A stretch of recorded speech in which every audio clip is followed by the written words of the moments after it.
తీసుకున్నాం కాబట్టి మీడియా మిత్రులకు కూడా నా సూచన, అనవసరమైన అంశాలు అనవసరమైన వివాదాలకు తావియ్యకండి. స్పష్టంగా మళ్ళీ నేను చెప్తున్నా, వ్యవసాయ యోగ్యమైన ప్రతి ఎకరాకు రైతు భరోసా వస్తుంది.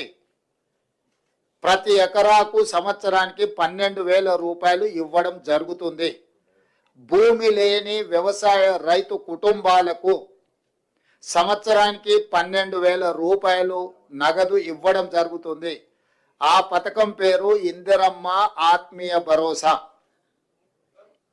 రేషన్ కార్డులు జనవరి 26 నుంచి రేషన్ కార్డులు లేని వాళ్లకు రేషన్ కార్డులు ఇవ్వడం జరుగుతుంది. 3 అంశాల మీద ఈ మంత్రివర్గంలో సానుకూలమైన ప్రజలకు ప్రయోజనం చేకూర్చే నిర్ణయాలు తీసుకున్నాము. మీడియా మిత్రులు ఈ 3 అంశాలను ప్రజలకు చేరవేయాల్సిందిగా కోరుకుంటూ మీ అందరి దగ్గర సెలవు తీసుకుంటున్నాను.